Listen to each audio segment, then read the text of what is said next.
Hello everyone, and welcome to this new and exciting session in which we are going to be looking at how to fine-tune an already trained transformer, more precisely Vision Transformer model, using the Huggingface library and Tensorflow tool. Huggingface today is at the forefront of practical AI, and it permits practitioners around the world to build, train, and deploy state-of-the-art models very easily. It's also used by thousands of organizations and teams around the world. Don't forget to subscribe and hit that notification button so you never miss amazing content like this. Here we have a host of different tasks which we could solve with readily available Huggingface models like audio classification, image classification, object detection, question answering, summarization, text classification, and translation. In our specific case, we are dealing with image classification. And if we click open right here, you see we have this image classification page where you could already test an image on this VIT model here. So this is the VIT base model with patch size 16 and the image size 224. We also have this Facebook's VIT base distilled model and with patch size 16, image size 224. You could browse a host of other image classification models here. As you can see here, we have these different models sorted in order of number of downloads. See, 219,000 times this model was downloaded. Now we'll be working with this VIT, or we'll be fine-tuning this VIT by Google right here. Here we have the model description, so you could have that. We've seen this already in the paper. The intended uses and limitations, and then how to use this model without any fine-tuning. So here you could pass in your image and then already run classification on this image using this VIT model right here, VIT for image classification model. Now here you will notice that this is we suppose that we dealing with a PyTorch model, so we could check in the documentation here where we would see this VIT model on the left side together with many other different models which are available for free. And you see here we have this VIT. You could also check out the DIT, the distillation transformers. Let's get to D. We should have DIT around this. There we go. Here's the DIT. You see you have the DIT and this documentation right here. So we also have the swing, which we've seen. We looked at the swing previously, so we could check out the swing somewhere here. Swing S, where we are, SW. You see you have the swing transformer right here. So that's it. See the swing transformer we had seen already. Now let's get back to our VIT Vision Transformer. Okay, so we have this Vision Transformer right here, and you could here go through the whole documentation. So we have the VIT config, VIT feature extractor. Let's enlarge this so it becomes clearer. There we go. We have this feature extractor, the VIT model, VIT for masked image modeling, VIT for image classification, and you'll notice here we have TF VIT model. So the difference with this is PyTorch model, and then this is the TensorFlow model which we'll be using. Now the TF VIT model and TF VIT for image classification. Now recall that you have your VIT model which starts from the patch. You have the patch. Once you have the patch, you have the transformer encoder, and then from here you take this, you have this MLP head, and then you have your output right here. Now with this TF VIT for image classification, we have all this full here. So we go from this patch right up to the MLP head. But with the TF VIT model, this part is not included. So what you get will be only this outputs right here. So with the TF VIT model, we have this, whereas with the TF VIT for image classification, we have all this. Now apart from TensorFlow, they also have the code for Flax, so you could check out Flax VIT model, Flax VIT for image classification. Now that said, we are now going to focus on fine-tuning this Vision Transformer model. Don't forget to subscribe and hit that notification button so you never miss amazing content like this. before doing anything, we'll start by first installing this transformers library right here. So we have pip install transformers. Now that's fine, we move on. Let's go ahead to start with the fine tuning, but then let's get back to documentation, and here we have the overview. You could check out this VIT config right here, and you'll notice that all these different configurations are basically what we've seen already. So we have this hidden size 768 as default value, number of hidden layers 12. So here they're stacking 12 different transformer encoder blocks, number of attention heads 12, intermediate size 3072. Now for this 3072 actually is for the dense layers we have here. Now the input you're getting from this normal, or right from here we have say 1 by 256 by 768. Then this gets in and gets to this point where we still have the same. So up to here is the same, and we expect that this output here should be of the same shape. But then in this MLP layer we have two dense layers. Now the first dense layer will convert this to 1 by 256 by 3072, and then the next dense layer would convert this to 1 by 256 by 768. So that's why they call this the intermediate size right here. So this intermediate size, you can see dimensionality of the intermediate feed forward layer in the transformer encoder. We have the hidden activation, JLU, hidden dropout probability. So they have some dropout here. Attention probabilities drop out. Attention props dropout probability. Initializer range, layer norm, epsilon value. To better understand this, we could get back to the layer norm documentation in TensorFlow. You see epsilon here by default is 1 times 10 to the negative 3, and then we could see where exactly it's been used. So recall that with normalization we have x minus a given mean divided by a standard deviation. Now we do not want a situation where this here is 0 and then we have an infinite output, so we generally add some epsilon right here. Now this epsilon by default, as you see here, is 0.001, and in Huggingface here it is 1 times 10 to the negative 12. Now it's only encoder, so there's no encoder decoder. That's why this is set to false. Image size 224, the patch size 16, number of channels 3. Whether we're gonna add a bias into the query keys and values, yeah, true. Encoder stride 16. Now you can remember the use of the stride when we're trying to get the patches. We once we have an image like this and then we have a patch size of 16 by 16, we'll move through 16 pixels to obtain the next patch, such that we have no space here. So we have something like this actually. Okay, so that's it. We understand this VIT config. You could check out this usage of the VIT config. So let's copy this code and get back here. There we go. Get back here, and then we have this code pasted out here. Okay, so that's it. You see clearly you could easily create a VIT model without necessarily going through all this process which we had done right here. So this was just for educational purposes, and means that if you want to build your own VIT, it's simple. You just have to do this, specify the configuration, that's VIT config, and then here you initialize the model, and that's it. So let's run this, and then let's also print out this configuration. Let's look at that. You see, there we go.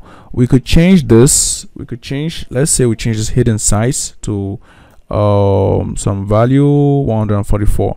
So here let's have our hidden size. So you see, this is how you could change the hidden size to suit your needs. So that's it. You change this, that's fine. You look at that and you see you now have this new configuration, and that's it.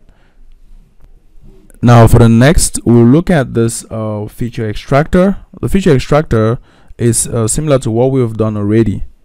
that is taking in the input, resizing it, and then carrying out some normalization. So that's it for the feature extractor. You could check in the documentation. This VIT model here is a PyTorch model. So let's go to TF-VIT. So this is for TensorFlow now. So here you see, there we go. We have our TF-VIT model. You could expand these parameters, and here we have all those different arguments which we could check out.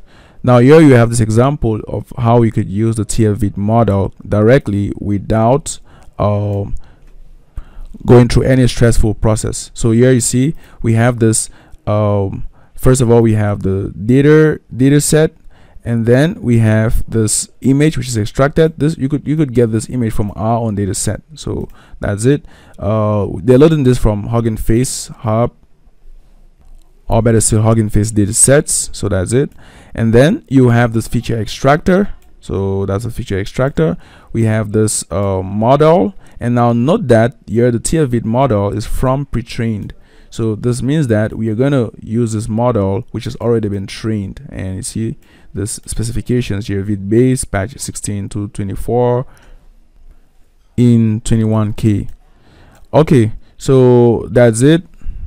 The inputs now pass through the feature extractor before then pass through our model. So we'll see how to adapt this code so that we could fine-tune our own model in TensorFlow.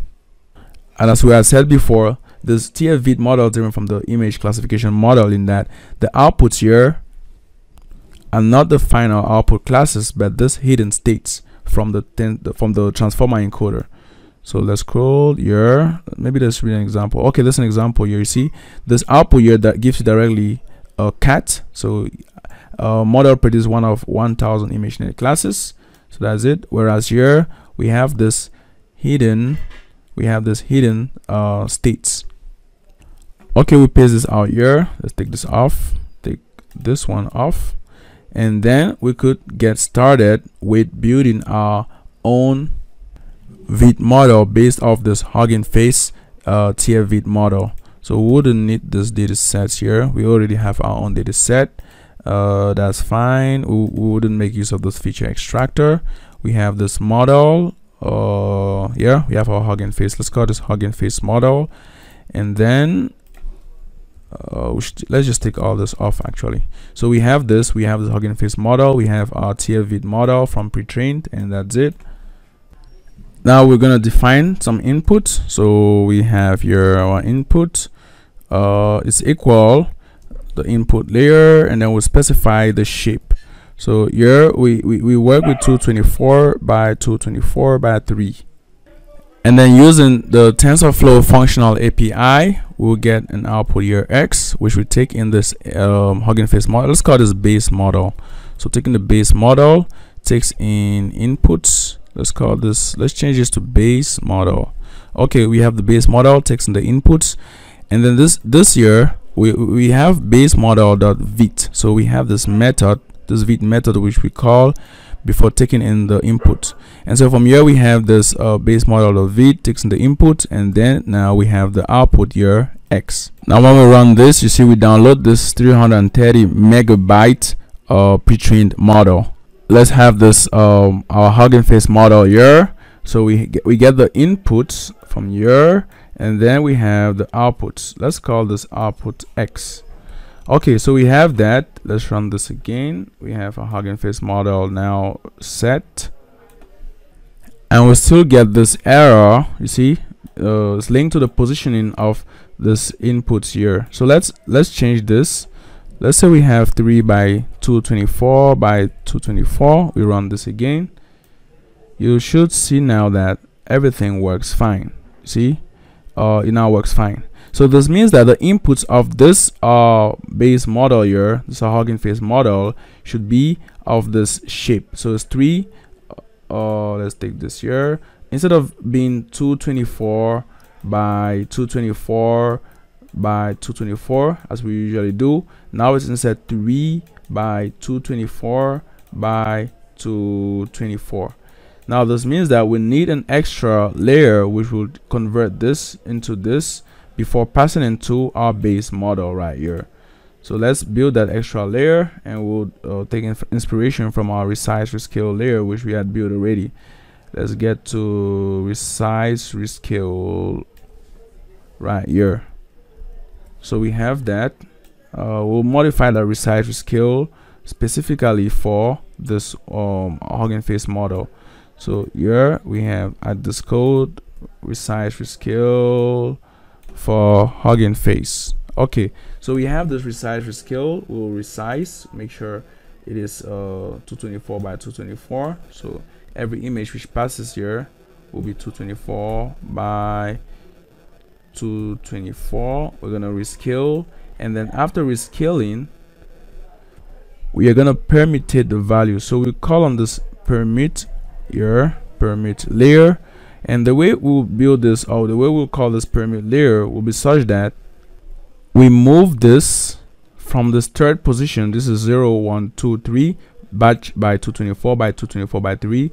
So we move it from this third position to this first position. So here we have 3 going to this position, and then this 1, 2 shifts to the right. So we have 3, this 1 goes here, 3, 1, and then this 2 comes here, such that the output now will be batch. You see the batch remains intact by 3, which has been shifted by 224 by 224.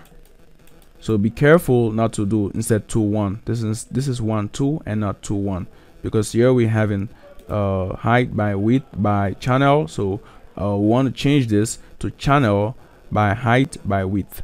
Okay, so that said, we do this here. So we just do 3, 1, 2, and that's it. So after this input layer, before getting here, we'll call this X. We'll take in our resize rescale, and that's it. So this resize rescale takes in the inputs, and then here what we'll pass in will be X. Let's run this again.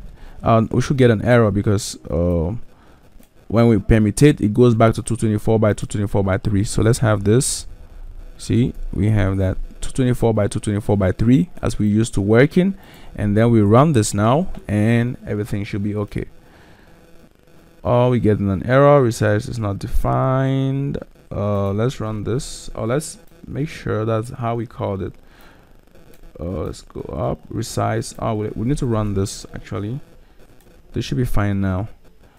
That's it. You see, everything is okay. So now what we'll do is we'll pass in some input. Let's pass in some input. We have this test image right here, and then we have our model which takes in the test image. Now we need to also convert this, or rather add the batch dimension. So let's expand dims and take in the test image right here. So we have that. We run this and see what we get. Let's add this to the zeroed axis, 0. Run that again, and then we told that we expected this, but instead found this. Now let's get back up here, and we could change this to 256 by 256, and then knowing that this resize will convert it back to 224 since our model takes 224. So let's run this again, and there we go. Here's our output. You see we have the last hidden state 1 by 197 by 768, and as we scroll we have this polar output 1 by 768, and then from here we scroll down again. Let's see if we have another output, and that's it. Okay, so this is what we get as output. We have the last hidden state and this polar output. From the documentation where we had the parameters, TF VIT model, the parameters, you see here we have this last hidden state, the polar output, and then we told that these are the two outputs we will always get, and then we told that this one is optional. The hidden states is optional, but the last hidden state is an optional. We always get the last hidden state, we always get this polar output, and then these attentions here are also optional. So if you want to get this attention, so all you need to do here is to specify config. Remember the configuration, config.output attention, set that to true, and so this means that by default this will be set to false. And then for the hidden states, we also repeat the same. So config.output hidden states, we set it to true. Now here in the documentation, they explain the difference between this pull out output and this last hidden state. But getting back here, you should see the shape. So you see this is just one of this here, while this is all our full hidden state, or our full last hidden state, 1 by 197 by 768. But this model, or this Huggingface VIT model, was built taking into consideration this class embedding right here. And so this means that if you want to carry out some classification, is better off, or we're better off taking this final here, this final or this class embedding's final hidden state. Now if we want just those hidden states, we could specify this, pick out the zeroth index, we run this, and we should get only the output, or the last hidden states. So that's it, we get this last hidden states. And then since we are interested only in that output corresponding to the class embedding, and the class embedding is at the zeroth position here, the zeroth position, we are gonna take, we are gonna do this here. We're gonna take this, we're gonna take for the first dimension here, we take all, and then for this next one we select the zeroth index, and then the next we take all. So let's run this again and see what we get. And that's it, we have this output right here. And now since we've converted this Huggingface model into a TensorFlow model, we could do a summary. So let's run this and check out our model summary. So that's it, we have this model summary. We scroll down, you see 86 million parameters. We have the input, sequential. The sequential is corresponds to the reciprocal scale layer, VIT, and then the slicing operator, which we have here, which permits us get our specific output. Now getting back here, we'll now add our final classifier. So we have this, and then we have, we'll call this output. That's fine, let's just call this output. So we have this output, takes in the dense layer, has the number of classes specified here, and then we have our activation softmax as usual. So that's it, we have this here output. Okay, now let's run this and see what we get. We get an error because we didn't pass in this X here. So let's run that again. Now as the model is training, just remember that the learning rate we use here isn't appropriate, as we can't be using this type of high learning rate when doing fine tuning. So we have to change this and use something lower. Let's say 5 times 10 to the negative, say 5. Okay, so let's stop the training and then restart this process. You see now that when we reinitialize our model and then we modify this learning rate, you see the loss drops now much lower than what we had before with a higher learning rate, and our accuracy is already at 75%, and we are still at the first epoch. So be careful when you're fine-tuning or when you're updating all the parameters of an already trained model. You have to make sure you use a very low learning rate.